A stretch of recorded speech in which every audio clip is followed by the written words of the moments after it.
일단은 시장 흐름들이 굉장히 답답한 양상을 이어가고 있다라고 생각을 하고 있어요. 네.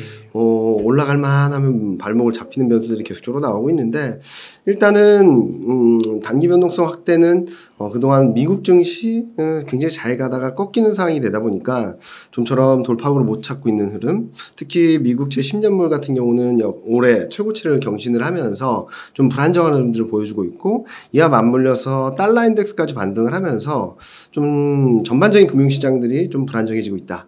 그에 따라서 미국 주도로 상승세를 이어가던 글로벌 증시가 좀 꺾이는 모습들을 보여주고 있는데, 이런 흐름들이 조금은 시장 코스피를 좀 발목을 잡고 있는 것이 아닌가라는 생각을 하고 있죠.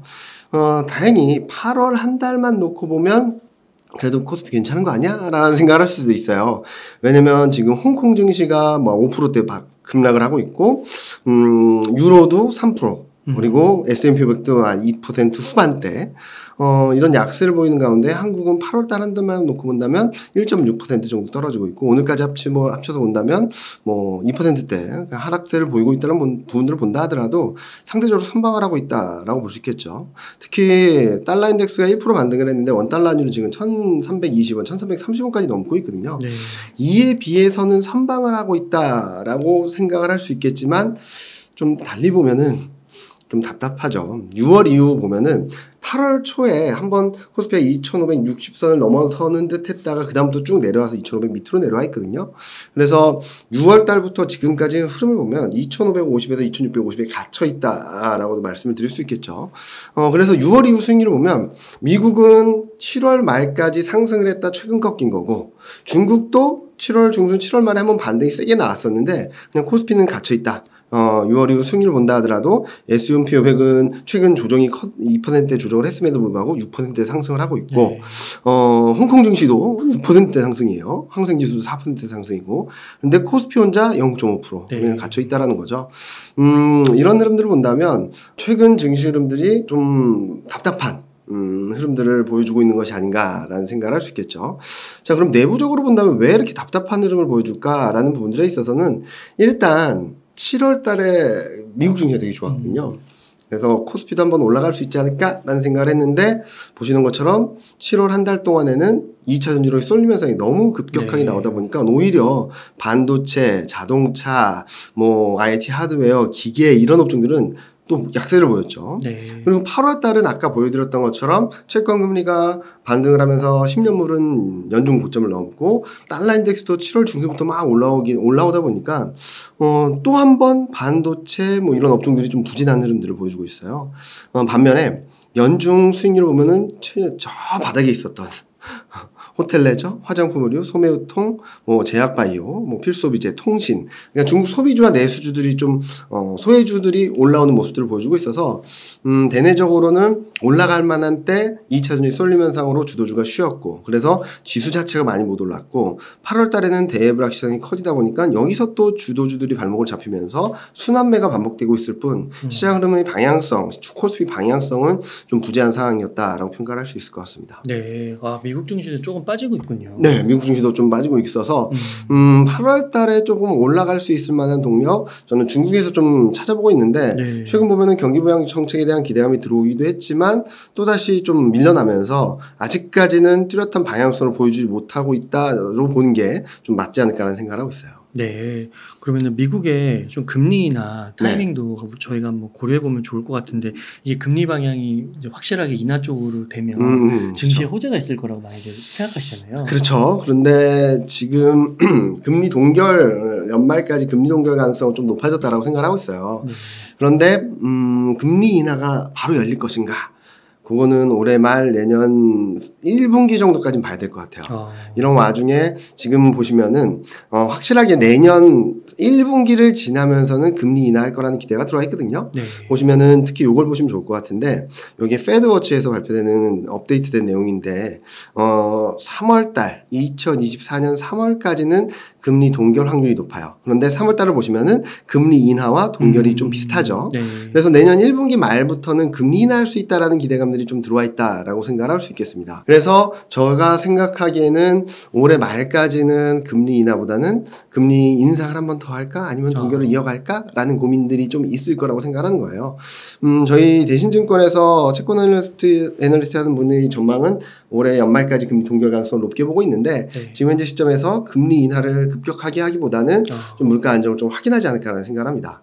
이런 와중에 좀 중요한 변곡점이 9월 20일일 것 같아요. 네.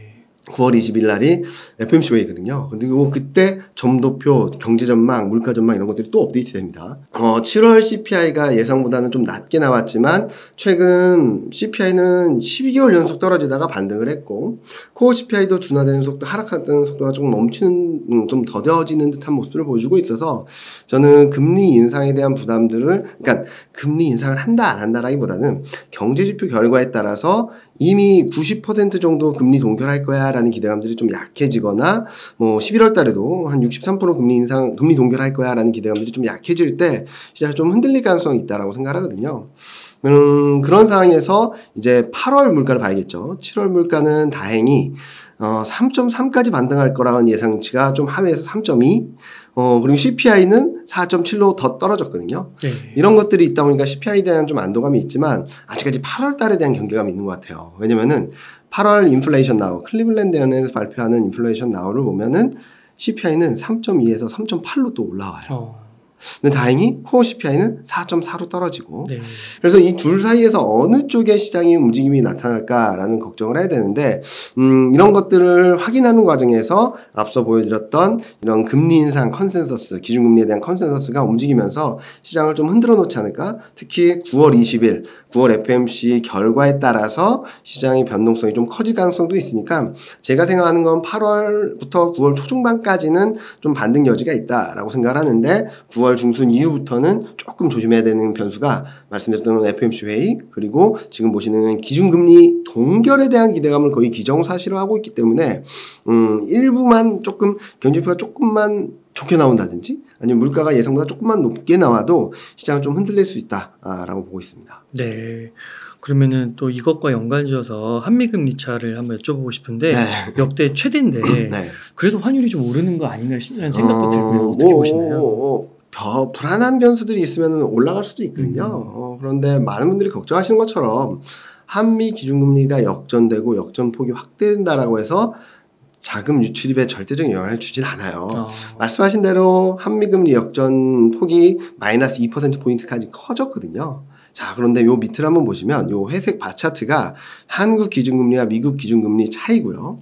파란색이 외국인 누적 순매수거든요. 네. 자, 보시면은 만약에 한미금리가 역전이 돼서 그 폭이 커져서 돈이 나간다라는 게 맞으려면 이 한미금리가 한국금리가 높을 때는 돈이 계속 들어와줬어야 되겠죠. 네. 근데 여기 보시면은 이 금리 차가 확대될 때 자금은 더 빠져나갔고요. 네. 지금 보시면은 금리 차가 좁혀질 때 계속 외국인 사기도 했고 이 많은 역전됐을 때도 외국인 사는 모습들을 보여줬고 플러스일 때도 외국인 팔고 최근 보면은 작년 7월부터 외국인이 지금 19조 정도를 샀거든요. 한미금리 역전이 커지면 커질수록 계속 샀습니다. 무슨 말씀을 드리냐면 한국과 미국 간의 금리가 역전이 돼서 폭이 커진다라고 했을 때는 외국인 자금이 이탈할 때 좀 많이 이탈할 수 있고 외국인 자금이 유입될 때는 좀 덜 유입될 수 있는 변수는 맞지만 한미금리가 역전돼서 역전차가 커졌다라고 해서 그것 때문에 돈이 빠져나가고 한국 금리가 우위를 보인다고 해서 미국 금리보다 높다라고 해서 자금이 들어오는 절대적인 변수는 아니거든요. 이런 것들을 감안했을 때 최근처럼 좀 시장이 불안정하거나 환율이 좀 움직임일 때 좀 외국인 수급이 좀 불안정할 수는 있어도 이것 때문에 외국인이 자금이 이탈한다? 유동성이 빠져나간다? 그 정도까지 영향력은 아닌 것 같아요. 네. 그래서 말씀해 주셨던 것처럼 자 그러면 이것 때문에 왜 원달러 환율이 많이 오른 거냐? 그거는 아닌 것 같아요. 네. 여기 보시면은 요 파란색이 달러하고 짙은 색이 원달러 환율이고 빨간색이 위안화예요. 네. 보시면은 원달러 환율이 1340원, 50원까지 갔다가 쭉 떨어져서 1270원까지 갔다가 다시 쭉 올라와서 1320원, 30원대까지 올라왔거든요. 자, 이 변곡점을 제공한 것은 달러와의 반등입니다. 네. 그러다가 최근 더 급반등을 한 거는 위안화까지 약세를 보이면서 원달러율이 급하게 올라간 것이지 지금 현재 시점에서 달러 인덱스 그러니까 한미 금리 역전 차가 커졌다라고 해서 원달러 환율이 급격히 올라간 건 아니겠죠. 왜냐면은 이 와중에도 원달러 환율이 1340원대에서 1270원대까지 떨어진 적도 있었고 그리고 올해 2월 달에는 그보다 더 낮은 레벨로 갔었기 때문에 한미 금리 역전폭이 마이너스 2%포인트까지 확대됐기 때문에 원화가 약세다라고 보기보다는 최근 채권금리 수급이라든지 채권금리가 또 오른다는 그림들 이와 더불어서 미국 경제가 좀 더 강해요. 네. 2분기 GDP 성장률이 나왔는데 전분기 대비로도 2%대, 전년 대비로도 2%대가 나왔어요. 너무나도 강한 모습들을 보여주니까 달러가 반등을 하고 원달러 환율이 좀 올라가는 모습들을 보여준 것이지 한미금리 역전 때문은 아니다라는 말씀을 드리고 싶습니다. 네, 그러면 환율이 1,300원을 이렇게 또 넘었는데 네. 그 환율의 불안정성으로 국내 경제에 미치는 타격 같은 건 없을까요? 일단은 환율 자체가 그러니까 경기 변수가 환율에 녹아들 수는 있고 그게 또 일정 부분 경기에 좀 영향을 줄 수 있다라고는 볼 수 있겠는데 환율 때문에 지금 한국 경제가 막 망가진다, 흔들린다라고 보긴 좀 어려워요. 오히려 이런 기대를 하실 수도 있겠죠. 원달러 환율이 오르면, 그러니까 원화가 약세를 보이면 수출 기업들은 좋은 거 아니냐라는 말씀들도 하실 수 있는데 최근 흐름들은 미국 경제가 워낙 강하고 한국 경제가 상대적으로 좀 부진하다 보니까 원달러 환율이 오른 거라서 한국 경제가 상대적으로 약하다라는 면수 때문에 원달러 환율이 오른 거지 환율 오른 게 또 한국 경제에 타격을 주진 않을 것 같다라는 말씀을 드리고 있어요. 그런데 원달러 환율이 지금부터는 어떻게 될까라는 고민들을 하다 보면은 저는 원달러는 1340원 돌파 시도까지는 열어놓을 수 있겠지만 그 이상 1400원대를 다시 가는 1370원대를 넘어서 1400원대로 가는 그림까지는 아니라고 생각을 하거든요. 우선 달러화를 보면 지금 반등은 하고 있지만 그러니까 99포인트까지 떨어졌다가 102포인트를 회복하는 반등을 보여주고 있지만 이게 104, 105까지 가진 않을 것 같아요. 네. 큰 방향성 달러화가 점차 약해지는 그림이라고 보고 있는데 그렇게 보는 이유는 2023년 2분기를 기점으로 미국 경기가 압도적으로 우위를 보였던 구간들이 점차 약해지고 내년 상반기에는 미국보다 유럽 경기가 더 좋아지거든요. 환율은 상대적인 개념이거든요. 한쪽이 더 세면은 나머지 쪽은 좀 상대적으로 약해지는 그림이 나오겠죠. 그동안 달러가 강세를 보였던 이유는 작년까지 본다면 23년을 보면은 경기도 강해지고 통화 정책도 미국만 일방적으로 매파적으로 가다 보니까 달러가 급등을 한 거죠. 22년에. 네. 그러다가 22년 4분기 가니까 22까지도 매파적으로 전환이 되면서 2022년 10월 달에 고점이 나왔고 지금은 박스권이죠. 왜? GDP 성장률은 미국이 우위를 보이고 있는데 통화정책적인 측면에선 유럽이 좀 더 매파적이다 보니까 통화정책은 달러 약세 변수 경기는 달러 강세 변수다 보니까 이게 상충되면서 박스권 등락을 이어가고 있다라고 보시면 될 것 같아요. 그런데 23년 3분기를 기점으로 경기는 미국이 압도적으로 강했던 흐름들이 좀 약해지고 오히려 유럽이 좋아지는 또 우위를 보이는 구간으로 들어가니까 좀 달러 약세 변수 통화 정책도 여전히 22가 좀 더 상징으로 매파적인 그림을 보여줄 거니까 달러 약세 변수라서 달러 인덱스가 좀 더 반등한다 하더라도 104, 105 뭐 이렇게 움직이진 않을 것 같다라는 생각을 하고 있어요. 네. 또 하나 앞서 보여드렸던 것처럼 달러 인덱스가 7월 중순부터 반등을 했고 위안화가 8월부터 약세를 보이면서 원달러율이 더 많이 올랐다라고 했는데 자 지금 시점부터는 중국 쪽에서의 불확실성이 최근 들어서 뭐 부동산 이슈도 있으면서 좀 들어오긴 했지만 더 나빠지진 않을 것 같거든요. 미국 경제지표 서프라이즈 인덱스를 본다 하더라도 아주 저점권에서 좀 반등을 하고 있습니다. 이게 무슨 말이냐면 경기에 대한 눈높이가 충분히 낮아졌다는 얘기예요. 그래서 경기에 대한 눈높이가 너무 높았었던 시점에서는 경제지표가 발표되는 족족 쇼크를 기록하면서 위안화 약세를 높였던 데 반해서 지금부터는 경제지표들이 예상보다는 좀 나쁘지 않은 그림들을 보여주면서 경기가 그렇게 나쁘진 않겠다라는 생각을 할 수 있을 것 같고 실제로 뭐 PMI나 이런 지표들을 본다면 일방적인 쇼크에서는 좀 벗어나는 것 같다라고 보실 수 있을 것 같아요. 그리고 중앙정치국 회의 7월 24일 날에 있었는데 이때 여러 가지 정책들에 대한 아웃라인을 내놓으면서 좀 경기 회복에 대한 경기 부양 정책에 대한 기대감을 갖게 만들었는데 가장 중요한 거는 주택시장에서 거주용이지 투기용이 아니다라는 문구를 삭제하면서 주택 활성화에 대한 정책들이 나올 수 있는 여건을 마련해 줬고요. 그리고 마지막으로는 최근 문제가 되고 있는 청년 실업들에 대한 심각성을 인지하기 시작했다는 거죠. 고용 안정을 전면적 격상에서 대응하겠다. 그 주된 동력으로는 AI 산업 안전 발전, 플랫폼 경제 건전한 발전. 그래서 홍콩 증시도 급반등을 하고 막 그랬었던 거죠. 자, 그래서 위안화도 여기서 일방적인 더 약세를 보이지는 않을 것 같아요. 특히 경제 지표들을 보면은 완전히 안 좋던 그림들에서 소매 판매는 지난달에 3%대에서 4.2%로 반등을 하고, 산업 생산은 많은 분들이 2분기 GDP 성장 쇼크 때문에 좀 많이 안 좋을 거라고 생각하셨는데, 산업 생산은 어떤 그림이냐면 6월달 예상이 2.5였어요. 근데 4.4가 나왔어요.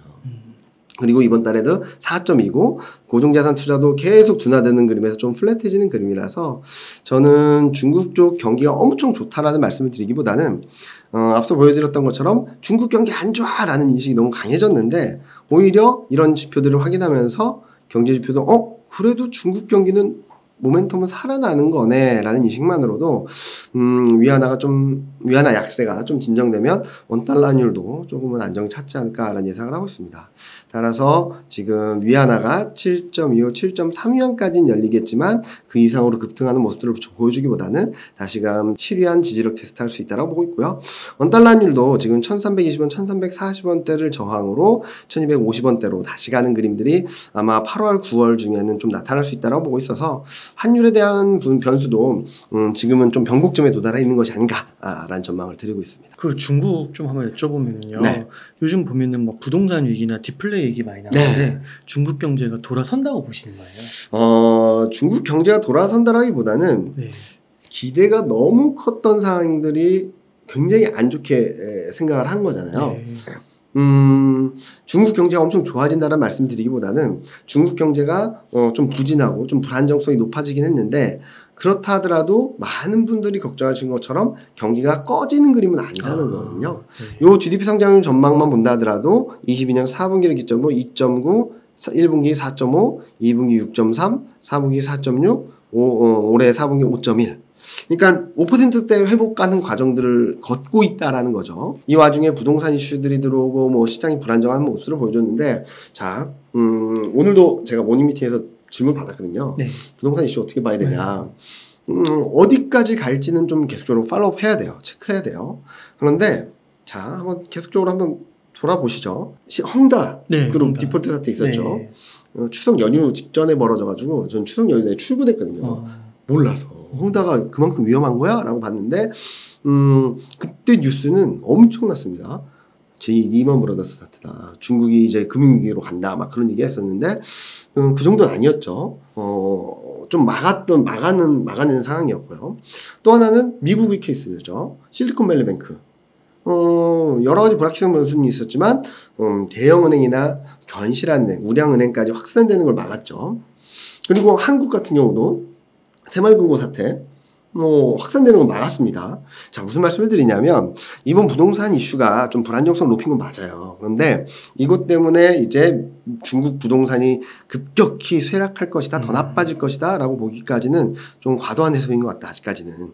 이게 만약에 뭐 최대 개발 사업체라고는 하지만 이게 다른 기업들까지 확산되고 줄도산이 일어나면 진짜 문제가 심각해지는 건데 아직까지는 그럴 가능성은 좀 높지 않다라고 보고 있거든요. 그렇게 본다면은 단기 변동성, 단기 불안 요인이고, 그리고 헝다 디폴트 사태가 한번 경험을 했기 때문에 이번 이슈가 좀 불안정성 높여진다 하더라도 그때만큼 헝다 디폴트 때만큼 글로벌 전반적인 파장은 주지는 않을 거다. 라고 보시는 게 맞지 않을까. 물론 이게 아무것도 아니라는 게 아니라 이게 확산되기 전까지는 이걸 너무 리스크로서 너무 크게 부각시키지 말자. 어떻게 본다면 중국 정부 차원에서 지금 정책 드라이브를 걸고 있는 상황에서 이 줄도산 확산되는 것들을 최대한 막는다면 뭐 단기 변수 정도로 볼 수 있지 않을까라는 예상을 하고 있습니다. 네. 그럼요, 팀장님. 네. 현재 좀 긍정적으로 보시거나 혹시 뭐 부정적으로 보시거나 그런 경제 이슈가 있으실까요? 일단은 뭐 미국 경제는 많이 들어보셔서 아실 것 같은데 일단 네. 그러면 저는 한국 경제를 좀 집중적으로 말씀을 드려볼게요. 좋은 것들도 많고 약간 불안한 것들이 좀 있죠. 네. 첫 번째로는 한국 OECD 경기선행지수가 지금 5개월째 상승을 하고 있습니다. 다행히 통계청에서 발표하는 경기선행지수 순환 변동치도 2개월째 상승을 하고 있고요. 즉 21년 상반기를 지나면서 꺾이기 시작했던 경기가 바닥을 잡고 돌고 있다라는 그림이에요. 그렇게 본다면 1년 반의 경기 하강 사이클이 좀 마무리되고 턴어라운드하는 구간이 아닌가라 볼 수 있겠고, 또 하나 긍정적인 것은 제조업 회복세가 조금씩 나타나고 있다는 거예요. 그리고 특히 제조업 경기 회복에 발목을 잡았던 재고 출하 비율, 이게 거의 역사적 고점까지 올라갔었거든요. 네. 이게 무슨 말이냐면 생산을 해서 내놓는 것보다 재고가 더 빨리 많이 쌓이고 있다는 거였거든요. 근데 이게 2달 연속 급락을 하면서 2022년 10월 수준까지 떨어졌어요. 그리고 생산 능력 지수도 반등을 했고, 자, 그럼 이 재고 출하 비율을 이렇게 꺾여 내려오는데 오히려 재고가 줄거나 출하가 느는 흐름들을 보여줬던 업종들을 보면은 출하도 늘었고 재고도 줄었어요. 네. 굉장히 제조업 경기에는 되게 좋은 소식인데, 출하가 뭐가 늘었나 전월 대비 보니까 반도체가 41% 늘었고요. 네. 재고가 뭐가 줄었나 반도체가 12% 줄었어요. 네. 그러니까 반도체가 출하도 늘고 재고도 꺾이면서 턴어라운드를 좀 이끌어가고 있다라고 볼 수 있겠고요. 이와 더불어서 디스플레이도 같은 그림이고, 기계 업종, 자동차도 좀 비슷한 그림이죠. 자동차는 출하는 좀 줄어서 좀 불안정한 흐름을 보였지만, 반도체, 디스플레이, 기계, 전지 이쪽들이 제조업 경기 턴어라운드, 지금 보시면은 재고와 출하 증가율이 마이너스였던 게 급반등을 했죠. 네. 이런 그림들이 나오면서 경기 턴어라운드, 제조업 턴어라운드 가능성은 좀 열렸다라고 보시면 맞을 것 같고, 소비도 많은 분들이 걱정을 하셨는데 소매 판매 증가율은 플러스 반전을 했습니다. 이런 그림들이 나오면서 한국 경기선행지수, 제조업지수, 소비 여전히 견조하고 턴어라운드 하는 모습들을 보여주고 있다라고 볼 수 있겠죠. 그런데 왜 증시는 이렇게 불안정하냐? 수출 때문인 것 같아요. 네. 수출이 마이너스 16.5% 다시 확대됐고, 지금 8월 10일까지 수출 증가를 본다 하더라도 마이너스 15%대거든요. 저는 이 기저효과 때문에 1, 2, 3, 4, 5월 달까지 굉장히 안 좋을 수 있어도 7월, 8월 달에는 이 기저효과가 좀 약해지는 구간이라서 좀 돌아줘야 되는데 아직까지 돌지 못하고 있어요. 특히 업종별로 보면은 반도체는 엄청나게 안 좋았던 것보다 조금씩 나아지고 있는데, 지금 그동안 좋았던 자동차 툭 떨어지는 모습들을 보여주고 있고, 그동안 좋았던 철강도 다시 마이너스 반전을 하고 있고, 선박도 마이너스, 바이오헬스도 마이너스, 그러니까 전체 17개 산업 중에 13개가 마이너스를 기록하고 있어요. 네. 그리고 지역별로 보면은 전반적인 경기가 조금 슬로해지다 보니까 전체 10개 지역에서 모두 마이너스 성장을 보여주고 있거든요. 이런 그림들이 최근 시장에 좀 불안 요인들이 되는 것이 아닌가라는 생각을 하고 있어서 8월 21일 날 발표되는 20일까지 수출 데이터를 좀 봐야 될 것 같고요. 그럼에도 불구하고 수출이 나쁘냐? 그것까지는 아닌 것 같아요. 1월을 저점으로 수출 증가, 수출 금액 자체는 완만하게 올라오고 있어요. 그러다 7월 달에 툭 꺾이긴 했지만 그럼에도 불구하고 1월 수준까지는 아니다.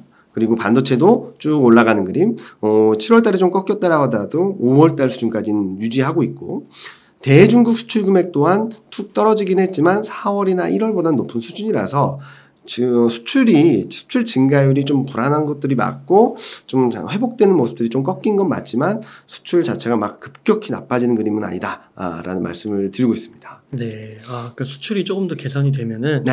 확실히 경제 펀더멘털이 더 좋아지겠네요. 확실하게 그림들이 그려지고 특히 수출이 글로벌 경제 지표 중 실물 경제 지표 중에 가장 빨리 되는 것 같아요. 한국이 매달 1일 날 전달 걸 발표하거든요. 네. 그래서 그런 그림들이 조금 좀 불안정한 흐름을 보이다 보니까 8월 1일 날 반등을 했지만 그 다음부터는 좀 밀려나는 것 또한 경기는 괜찮아진다고 하는데 수출이 좀 아직까지는 뚜렷한 회복세를 보이지 못하고 있네 라는 불안감들도 좀 반영이 되었다라고 보고 있고, 이런 변수들이 원달러율 좀 상승폭을 좀 확대시키는 변수가 되었다라고 생각하고 있습니다. 네.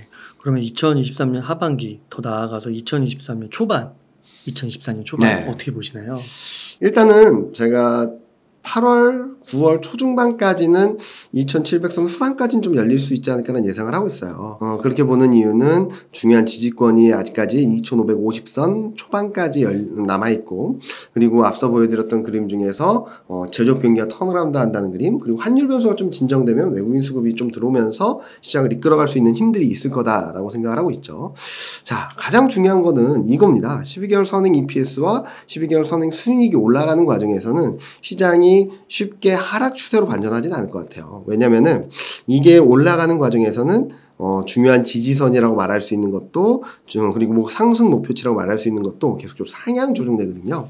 그래서 제가 2540, 2550이 굉장히 중요한 지지선이다라는 말씀드린 이유는 요 12개월 선행 PER 10.9배, 올해 평균의 마이너스 표준 편차로 단기적으로 봤을 때는 좀 중요한 저점권이라 볼 수 있겠고, PBR 0.9배도 이 동일한 수준입니다.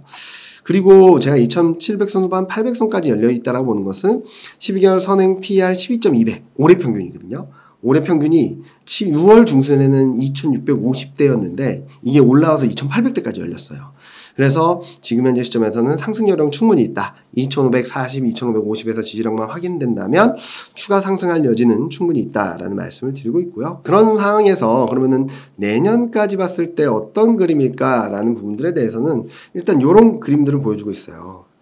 3분기, 그러니까 8월 9월 초중반까지 좀 강한 반등이 나왔다가 4분기엔 좀 쉴 거라고 생각을 하고 있는데, 그렇게 보는 이유는 좀 확인해야 될 게 좀 많다라고 보시면 될 것 같아요.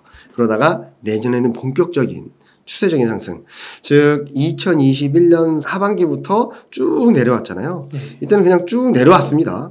그런데 추세 반전을 하는 과정에 있어서 올해까지는 뭐라 그러죠? 트레이딩 바이, 올라갈 듯 하면 내려오고 내려갈 듯 하면 올라가고, 그러면서 저점과 고점을 꾸준히 높여가는 그런 그림이 나타날 수 있고, 내년에는 바이 앤 홀드, 4분기 때 잘 사시면은 내년에는 그냥 들고만 계셔도 수익이 나는 구간이라고 생각을 하고 있거든요.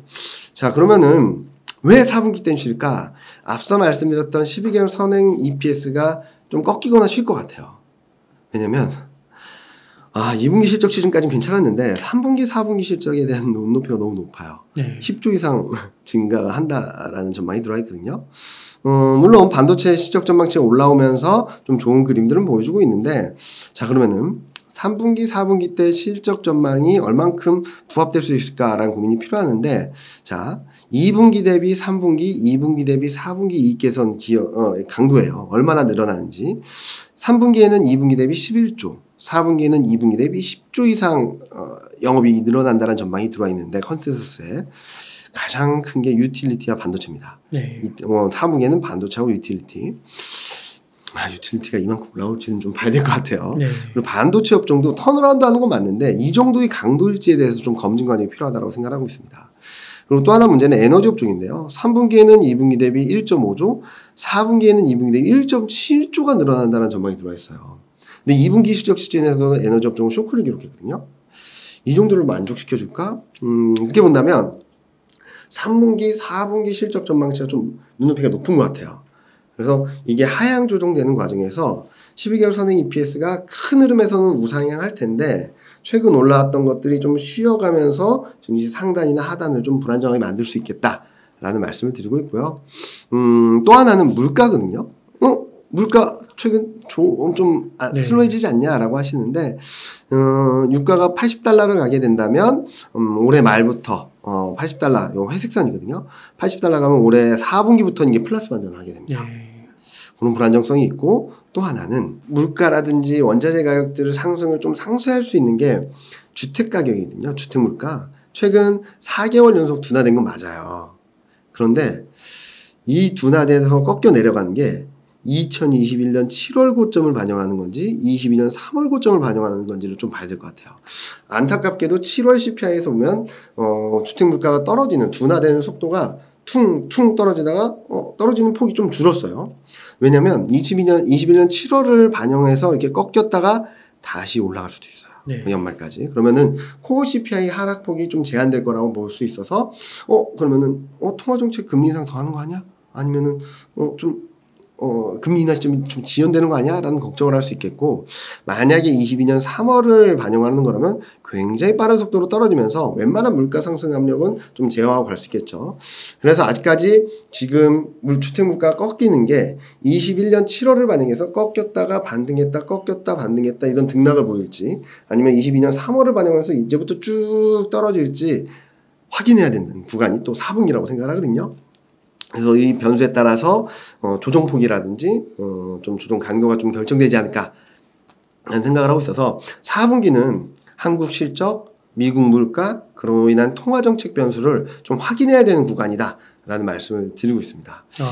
한편 내년은 왜 좋게 보냐. 네. 경기는 좋아지는데 금리는 인하한다는 시그널을 분명히 던져주고 있거든요. 네. 그렇기 때문에 경기 모멘텀 살아나고 유동성 모멘텀 다시 살아나는 구간으로 들어온다라는 측면에서 긍정적으로 볼 수 있겠고요. 그러면은 많은 분들이 걱정하신 게 어디 가니까 2000년 이후는 금리 인하는 증시 폭락이었는데 왜 금리 인하를 좋게 보냐라는 말씀을 하시는데요.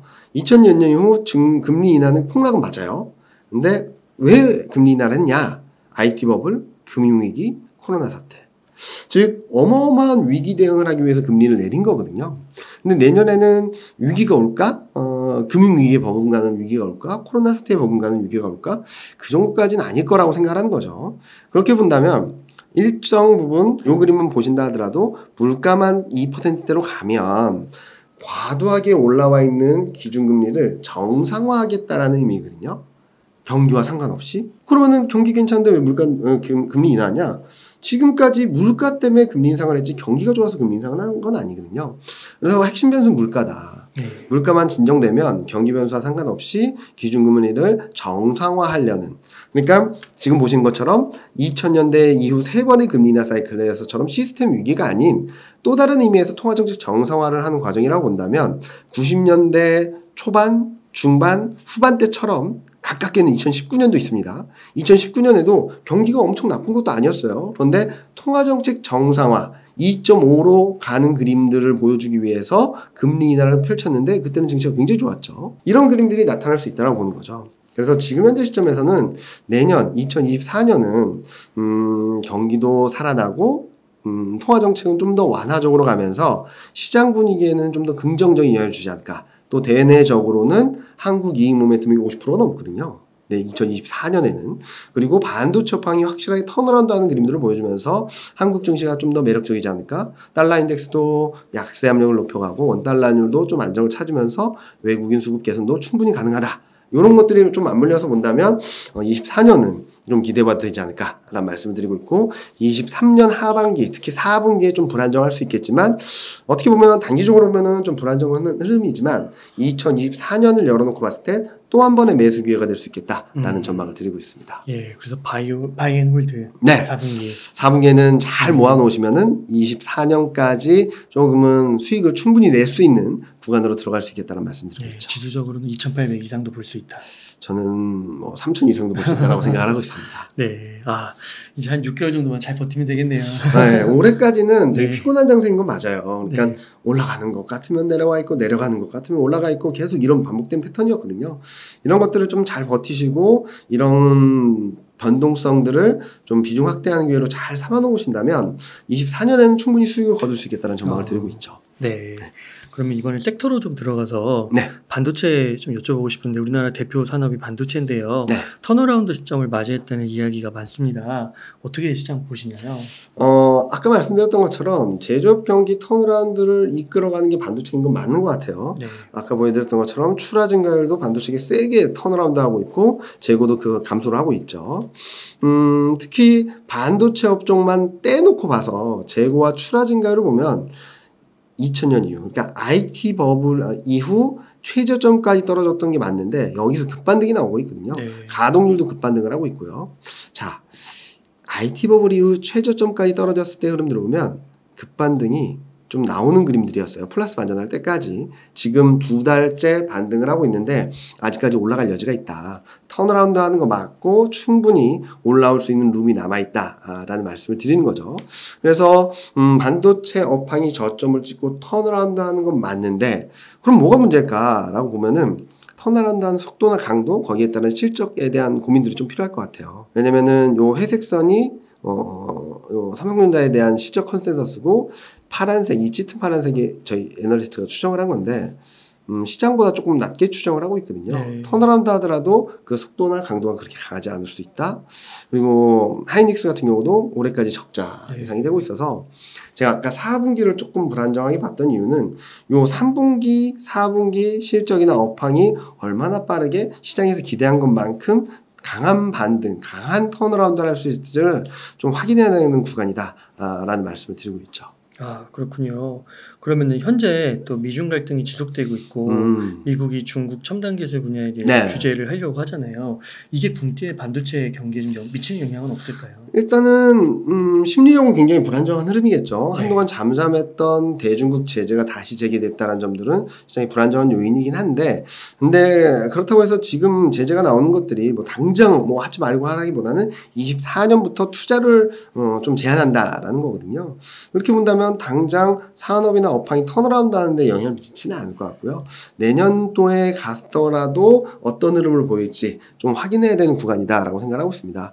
물론 불확실성 변수들이 남아있다라고 볼 수 있겠지만, 실질적인 제재라든지 거기에 대한 여파가 들어오기까지는 시간이 좀 많이 남아있다. 반도체 업황이 턴어라운드 하는 과정에서 일부 폭을 좀 제한할 수 있다 하더라도 방향성 자체를 바꾸진 않을 거다라는 말씀을 드리고 있죠. 네, 요 그림상으로 봤을 때는 네. 조금 그 삼성전자의 영업이익 컨센서스와 그다음에 추정치가 조금 차이가 나긴 하지만 그래도 2023년 6월이 바닥이네요. 그쵸. 2020 진짜 바닥은 23년 1분기였다라고 보는 거고요. 네. 2분기부터는 바닥을 잡고 턴어라운드 하기 시작했는데, 이제 3분기, 4분기 때 이 턴어라운드 하는 속도나 강도를 봐야 된다는 거예요. 방향성이라는 건 아니고, 네. 방향성은 어느 정도 결정이 되어 있습니다. 네. 방향성 자체는 회복되는 그림인데, 회복되는 과정에서 시장에서 기대했던 거와 실질적인 회복 강도가 어느 정도 괴리가 있는지를 좀 확인해야 되는 구간이 4분기다라고 보는 거죠. 네. 그래서 제가 계속 말씀드리는 것 중에 하나가, 내년을 좋게 볼 수밖에 없는 이유는 방향성은 어느 정도 결정이 돼 있는 것 같아요. 물가도 주택 물가를 중심으로 떨어지는 그림, 실적과 경기, 그런 제조업 경기 흐름들까지도 턴어라운드하고 올라오는 그림은 맞는데, 올라오는 속도나 강도가 올해 4분기 때 기대한 만큼 들어올 수 있을지를 좀 확인하고 검증하는 과정이다 정도로 보시면 될 것 같습니다. 그럼 현재 시점에서 네. 반도체 투자 어떻게 해야 될까요? 네. 전 솔직히 말씀드리면은 네. 지금 가격대에서는 한 번 더 올라올 수 있는 룸은 있다라고 생각하고 있어요. 적게는 8%, 많게는 10% 정도까지 상승 여력은 있다라고 생각하는데, 아까 말씀드렸죠. 올해 시장 흐름들은 4분기 때 좀 쉴 수 있다고. 만약에 지금 사셨다면 8월, 9월 초중반까지 반등이 나왔을 때 일정 부분 정리를 하셔야 될 것 같아요. 그러다가 이제 4분기 때 또 한 번 매수 기회가 온다라고 생각을 하는데, 좀 긴 홈에서 보시는 분들이면 그냥 지금 가격대에서 왔다 갔다 할 때마다 뭐 반등이 있어도 내려오든 지금 가격대보다 낮아지면은 꾸준히 모아가셔도 된다라는 말씀드리고 있거든요. 저는 2016년, 17년하고 좀 비슷한 반도체 업황의 그림인 것 같아요.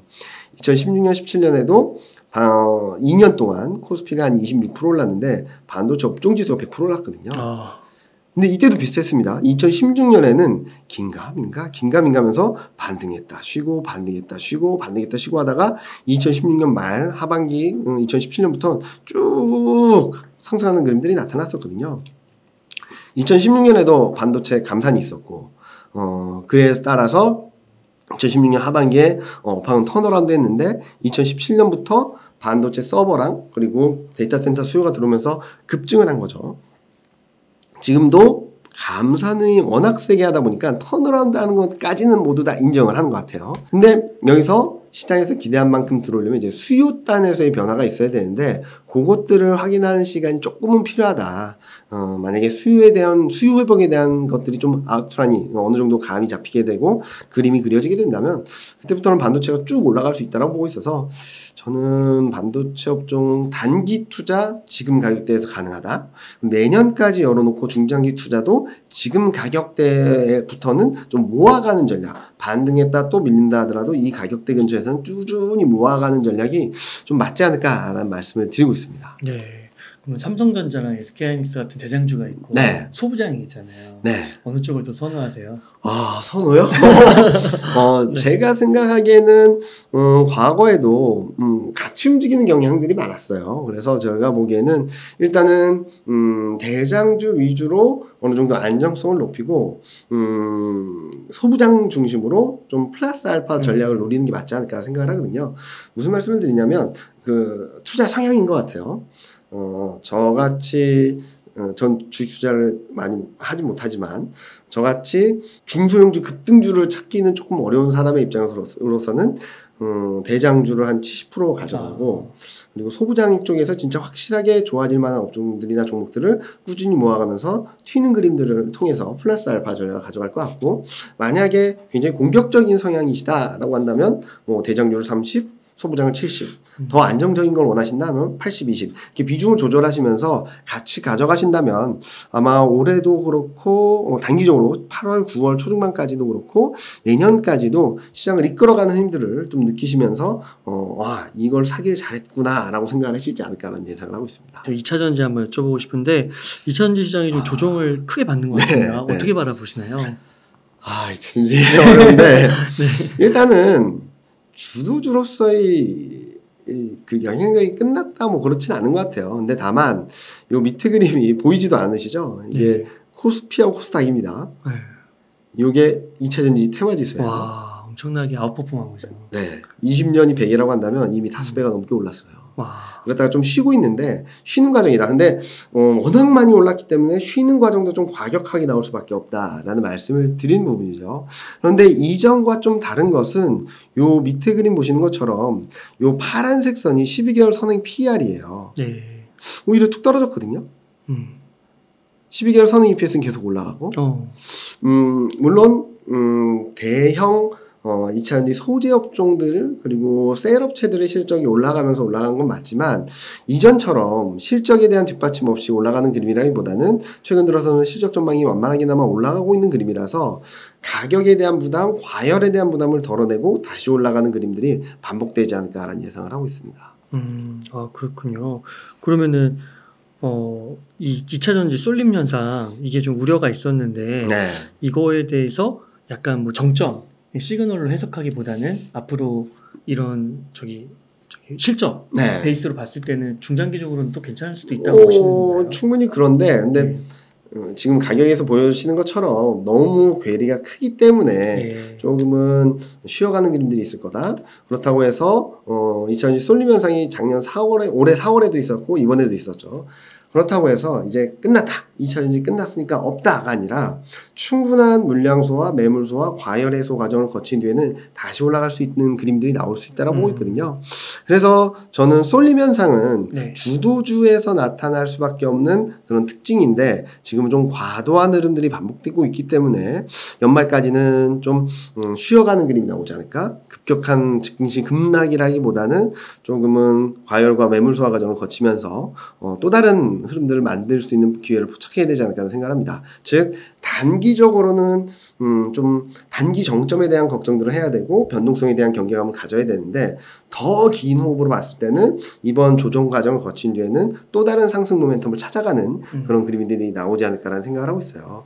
그래서 많은 분들이 지금 외국인이 3월 4월 달에도 그렇고 지금도 그렇고 쏠림 현상이 나타날 때마다 2차전지를 굉장히 많이 매도를 했거든요. 특히 이번 달 7월 달에는 뭐 4조를 팔았거든요. 철강 업종을. 그런 홀딩스 같은 네. 그래서 지금은 수급적으로도 그렇고 좀 불안정한 흐름이 나올 수 있으니까 2차전지에 대한 관심보다는 조금 다른 쪽 2차전지가 쉬면서 반도체도 한번 튀었고 인터넷도 한번 급등했고 최근 들어서는 중국 소비주도 급등하는 모습들을 보여주고 있어서 전반적인 흐름들이 나쁜 그림들은 아니다. 그러니까 주도주 내에서의 순환매, 이 와중에 소외주들의 반등 이런 것들이 나오고 있으니까 2차전지 쏠림 현상들이 좀 완화되는 과정에서 또 다른 투자 기회를 찾아볼 때다라는 말씀드리고 있습니다. 네, 그래서 하반기까지는 좀 쉬어갈 수 있겠다라는 말씀드리고 있죠. 주목해 보자. 그렇게 해서 또 괴리가 작아지면 그때 그렇죠. 투자 타이밍을 잡아도 좋고요. 맞습니다. 그러면 2차전지 관련 만약에 투자를 좀 한다고 했을 때 좀 지켜보다가요. 이번에는 좀 어느 쪽을 좀 주목하면 좋을까요? 이 차전지는 제가 전문가는 아니고 네. 저희 애널리스트가 있는데 그 네. 친구의 전망 자료를 빌려서 말씀을 드리면 완성차 수요가 커지면서 셀에 대한 수요가 커지는 것보다 셀의 수요가 커지면서 소재의 성장 모멘텀이 더 세다라고 말을 하고 있거든요. 그래서 지금 보시면은 동박, 분리막 이쪽의 공급 부족이 좀 심화된다는 말을 하고 있어요. 그래서 소재, 그 중에서도 동박, 분리막 관련된 기업들이 좀 주목받지 않을까라는 생각을 하고 있고요. 관련된 기업들을 보면은 요 기업은 요렇게 있고 제가 기업명을 말씀드리기 어렵겠지만 그러니까 북미 쪽에서의 성장 모멘텀이 강한데 그쪽에서 관련 셀 업체들이 이제 소재 공급망을 구성하는 있는 기업들이 이렇게 있으니까 요 종목들 좀 교집합이 되는 종목들 한번 눈여겨보시면 좋지 않을까. 이 중에서 덜 오른 종목들이 있다면 한번 관심을 가져보고 투자 전략을 한번 세워보셔도 좋지 않을까라는 말씀을 드리고 있어서 이 표는 저희 2차전지 섹터 애널리스트가 좀 정리한 자료라서 한번 참고 삼아 봐주시면 좋을 것 같습니다. 그러니까 아무래도 좀 전반기 때 많이 오른 거는 양극재 쪽은 아무래도 그쵸? 많이 올랐기 네. 때문에 너무 많이 올랐으니까 네. 그보다는 지금 수요 공급단에 있어서 공급 부족 사태를 겪을 수밖에 없는 동박과 분리막 관련된 기업들 한번 관심 있게 바라보자라는 말씀을 드리고 있는 부분. 그 대신정권 리서치 센터의 그 2차전지 담당 연구원님께서는 2차전지를 장기적으로는 좋게 보세요. 엄청 좋게 보죠. 엄청 좋게 보죠. 이게 뭐냐면은 네. 2차전지 북미 시장 중심으로 성장 사이클이 계속된다라는 그림이고요. 특히 여기 보시면은 BEH가 이게 전기차 침투율이에요. 엄청나게 빠르게 올라간다라는 전망을 하고 있어요. 특히 배터리 쪽은 수요 공급 부족이 계속된다는 얘기를 하고 있거든요. 그래요? 그럼 투자를 계속적으로 할 수밖에 없겠고 거기에 대한 수요에 대한 부분들도 충분히 들어올 수 있는 부분인데 그래서 그 친구가 지금 한 게 셀, 그러니까 배터리 자체 기업들에 대한 요 세계 대표 기업들에 대한 상승 여력은 2030년까지 한 4, 5년 정도, 5, 6년 정도 남아있죠. 업사이드는 한 108%로 추정을 하고 있고요. 그리고 K 양극재는 한 62%, 분리막은 한 210%, 아까 말씀드린 동박은 한 278% 정도 추정을 하고 있거든요. 그렇기 때문에 저는 지금 현재 시점에선 배터리 업체에 대한 상승 여력, 순서만 못하면 최근 많이 올랐던 양극재는 조금 상승 여력이 좀 제한적이고 오히려 동박, 분리막 얘네들이 200%대 그리고 배터리 그러니까 셀 업체 자체도 100% 상승 여력이 있으니까 그런 것들을 좀 염두에 두고 있고 이 차전지 하는 친구도 지금은 좀 과한 쏠림 현상이 나타났기 때문에 좀 쉬어가는 것들이 좀 있을 수밖에 없겠지만 긴 호흡으로 본다면 충분히 상승 여력이 있다. 좀 이 정도는 열어놓고 바라볼 수 있다라는 말씀을 많이 드리고 있습니다. 네. 아까 그 중국 경제가 조금 뭐 흔들리긴 하지만 네. 막 그렇게 막 무슨 경제 위기로 올 정도 이런 건 아니라고 말씀하셨잖아요. 그래서 최근 보니까 중국 소비주가 또 급등을 했더라고요. 엄청나게 올랐어요. 네. 네. 그런 차원에서 보시는 건가요? 뭐 그런 차원도 있겠고 이번에 중국 소비주가 급등을 한 거는 중국 단체 관광을 허락했다는 소식이 좀 트리거 포인트가 되었죠. 네. 근데 그 전에 7월까지 연초의 수익률을 보면은 꼴찌였어요. 꼴찌. 호텔 레저, 화장품 의류, 소매유통, 필수 소비재 얘네들이 거의 최하위권에 있었기 때문에 가격 메리트도 굉장히 높았다라고 생각을 할 수 있겠죠. 그래서 저는 중국 소비주들이 좀 더 올라올 수 있다라고 보고 있어요. 왜냐면은 연초 이후 8월 11일 지난 주말까지 수익률을 보면 여전히 이렇게 바닥권에 있거든요. 얘네들이 이 정도 위까지 좀 한번 올라올 수 있겠다라는 말씀을 드리는데 자 그러면은 중요한 게 그럼 이제 추세 반전인가요? 이제 쭉쭉 올라오는 건가요? 좀 봐야 될 것 같긴 해요. 왜냐면은 여기 보시면 호텔 레저는 좀 튀는 그림이에요. 실적 전망이. 그런데 화장품 의류, 필수 소비재, 소매유통 좀 계속 내려가고 있죠. 특히 외국인 화장품 의류 쪽을 보면 8월 달 이후 외국인은 더 많이 매도를 하고 있어요.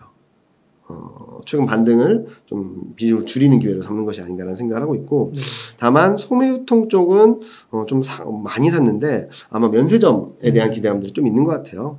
화장품이 많이 팔릴까에 대한 고민이 있는데 반해서 여행객들이 들어오면 면세점은 좋아지고 호텔레저 쪽은 좀 괜찮지 않을까라고 해서 실적과 수급이 이 두 개 업종에는 좀 좋아지고 있는데 필수 소비재와 화장품 의류는 실적도 수급도 아직까지 뒷받침되지 않고 있어서 만약에 중국 소비 관련주, 중국 중국 경기 회복에 대한 기대감들을 반영을 한다면 오히려 호텔 레저라든지 소매 유통 같은 쪽들을 좀 바라보시는 게 좀 낫다. 상대적으로 낫다라는 말씀드리고 있고 오히려 최근 워낙 급반등한 데 따른 좀 되돌린 과정이 있으니까 8월 15일 날 발표되는 중국 경기 지표들을 확인하고선 더 적극적으로 대응을 하기보다는 좀 쉬었다 가는 그림들이 나타나지 않을까 하는 예상을 하고 있습니다. 네. 그 자동차 섹터도 질문드리고 싶은데 네. 그 자동차 같은 경우는 그 실적이 굉장히 좋은 걸로 엄청 좋죠. 네, 근데 주가는 상대적으로 엄청 안 좋죠. 그럼 왜 그런 건가요? 일단은 자동차 업종을 보면은 요 회색선인데요. 네. 2022년 8월부터 보면은 쭉 굉장히 부진했다가 올해 초부터 쫙 올라오면서 상대적 강세로 반전을 했었어요. 그러다가 최근 좀 꺾이는 모습들을 보여주고 있는데 실적 피크아웃에 대한 논란, 그리고 실적이 더 좋아질까에 대한 고민, 환에 대한 고민, 이런 것들이 좀 복합적으로 들어오면서 좀 쉬어가고 있거든요. 근데 저는 오히려 밸류에이션적인 매력도를 본다면 PER이 지금 너무 낮아요. 평균 과거 흐름들을 봤을 때 하단이라고 말할 수 있는 밸류에이션 레벨을 다 깨고 내려가 버렸거든요. 그래서 저는 밸류에이션 매력만으로도 한 번 정도 놀려올 수 있는 룸은 있다, 충분히 있다라는 말씀을 드리고 있고요. 다만 여기 보시면은 분기별 이익인데 2분기를 피크로 좀 꺾이는 그림, 그리고 24년에도 실적이 올라오긴 할 텐데 얼마나 올라올지 거의 0에 수렴하는 그림, 이런 것들이 조금은 풀려야 된다.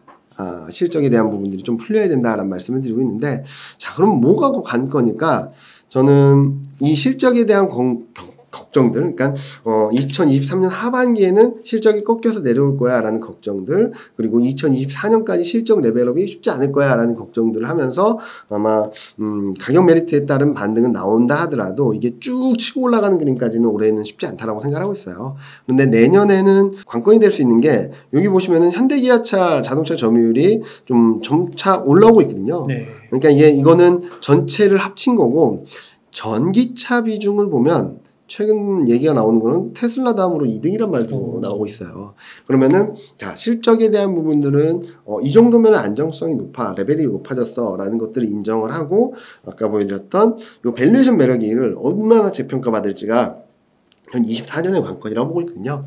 따라서 23년 4분기에는 실적에 대한 불안감들을 좀 톤다운되는 과정들, 그리고 내년 2024년에는 전기차 성장에 대한 부분, 그리고 미국 공장이 가동이 되는 부분들에 의해서 전기차 성장성을 얼마나 재평가해 줄까에 대한 부분들이 있어서 자동차는 실적보다는 밸류에이션 레벨을 얼마나 더 재평가해 줄까가 올해 그리고 내년 관건이 되지 않을까라는 예상을 하고 있습니다. 네.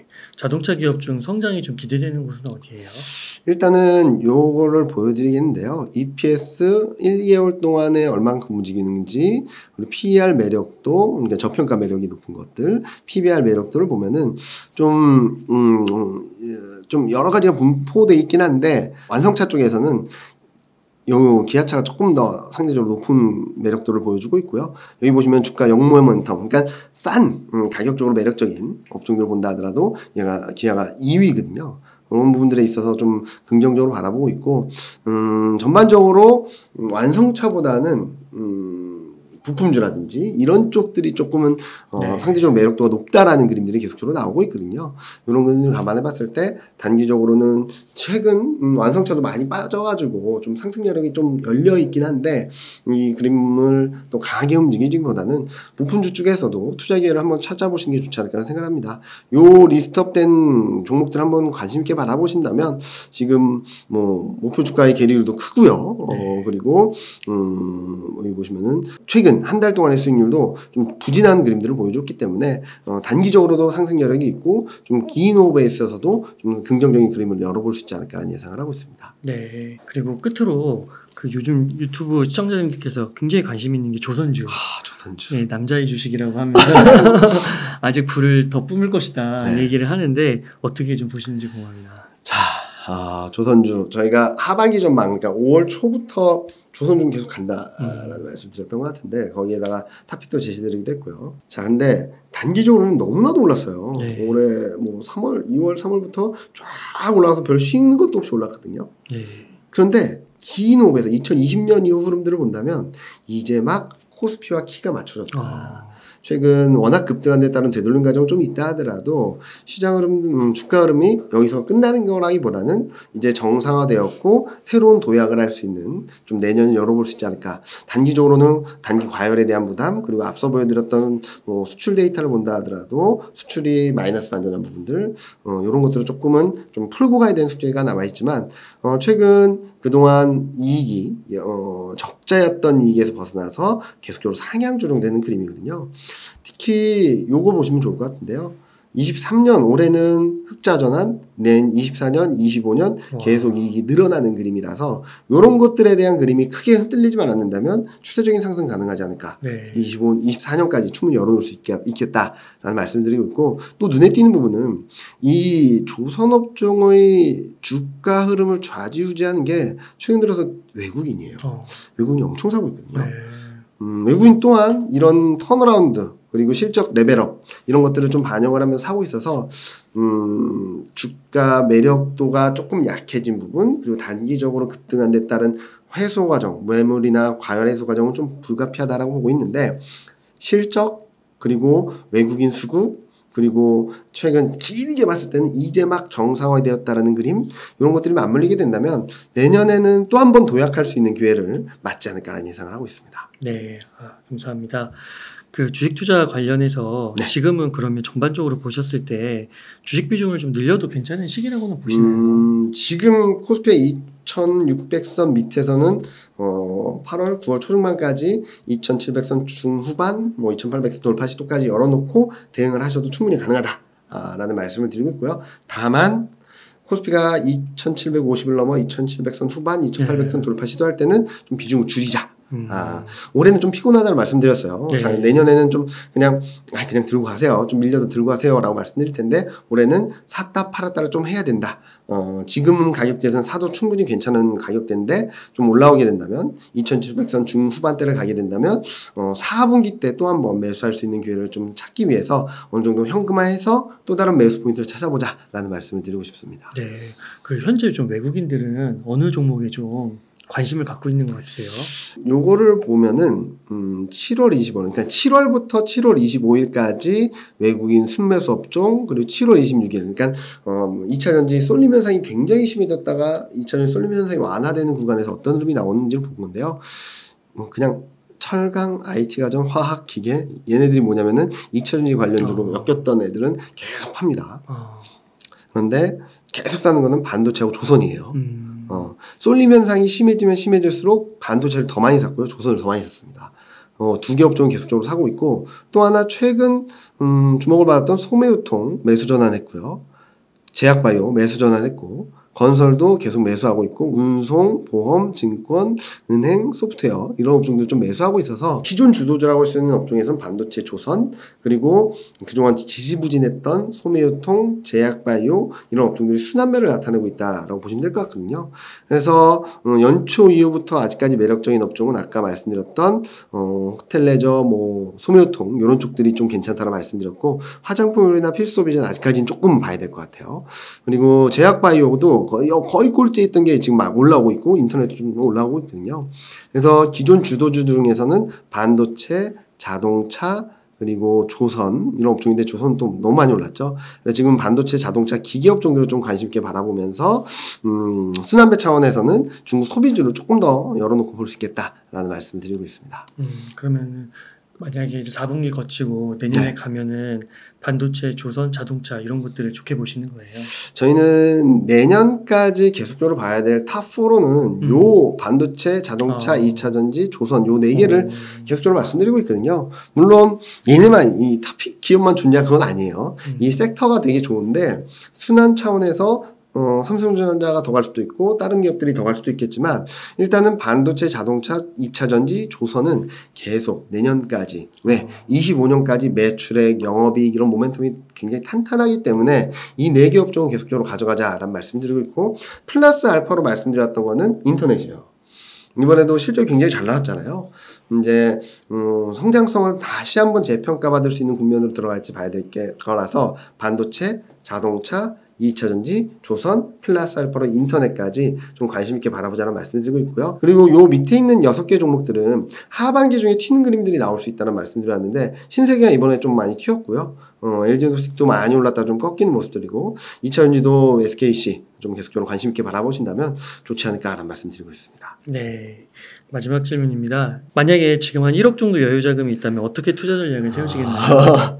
1억 정도가 있다면은 뭐 아까 요 그림에서 계속적으로 보여드리긴 했지만 지금 가격대에서는 저는 좀 한 7, 80% 정도 네. 채워놔도 되지 않을까라는 생각을 하고 있습니다. 그런 다음에 8월 지나고 9월 초중반에 코스피가 2750선을 넘어서게 될 때는 다시 주식 비중을 50%로 줄이고 현금 비중을 50%로 늘릴 거예요. 그리고 우선 4분기 때 좀 밀려날 때 이 현금 50% 있던 것을 다시 7, 80% 채워놓고 2024년을 대비하려고 할 거고요. 만약에 언더슈팅이 나온다라고 하면은 나머지 20%까지 넣어서 4분기 중에는 주식 비중을 최대한 채워놓자라는 말씀을 드리고 싶어요. 그러면 왜 이번에는 지금 코스피 2600 밑인데 왜 100%가 아니냐? 언더슈팅 나올 수도 있고 제가 예상했던 것과는 달리 이게 2750, 80까지 가는 게 아니라 지지부진하게 가다가 4분기 때 이렇게 올라올 수도 있거든요. 이런 그림들이 있기 때문에 20%는 좀 스페어로 제가 예상했던 것과 다른 변수가 벌어졌을 때 더 싸게 살 수 있는 여지를 만들어 놓기 위해서 이번에는 80%, 4분기에는 100% 이렇게 말씀드리고 싶습니다. 네, 감사합니다. 팀장님, 시청자님들께 하고 싶으신 말씀, 강조하고 싶으신 말씀 있다면 부탁드리겠습니다. 시점이 지연된다고 하더라도 주가 방향성은 이미 우상향하는 그림으로 만들어지고 있다고 생각하고 있습니다. 네. 이번에 반등을 했다가 좀 쉬어갈 것인가 아니면 쉬는 그림들이 길어졌다가 4분기 중반 이후부터 쭉 치고 올라갈 것인가 이 두 가지 경로만 있다고 생각하거든요. 즉 어떤 흐름이 나오든 간에 등락은 있다 하더라도 24년에는 좀 좋은 그림들을 열어놓을 수 있기 때문에 좀 트레이딩을 잘 하시는 분은 트레이딩에 좀 적극적으로 하시고 만약에 트레이딩보다는 나는 바이앤홀드가 편해 라고 하시는 분들은 지금부터 올해 4분기까지 지금 가격대 밑으로 내려갈 때마다 좀 모아간다라는 생각을 하신다면 아마 내년에는 좀 좋은 그림들을 열어놓을 수 있지 않을까 하는 생각을 하고 있습니다. 피곤하시더라도 올해까지는 조금 좀 인내하거나 아니면 짧게 대응하자라는 말씀을 드리고 싶습니다. 올해 이제 몇 개월 안 남았는데 네. 올해만 잘 버티고 잘하면 네. 내년부터는 부의 증식을 맛볼 수가 있겠네요. 기대할 수 있겠죠. 네, 감사합니다. 이렇게 해서 대신증권 리서치센터의 이경민 투자전략팀장님을 모시고 이야기를 나눠봤습니다. 긴 시간 동안 유익한 인사이트 많이 나눠주셔서 감사의 말씀드립니다. 오늘 고생 많으셨습니다. 네, 감사합니다.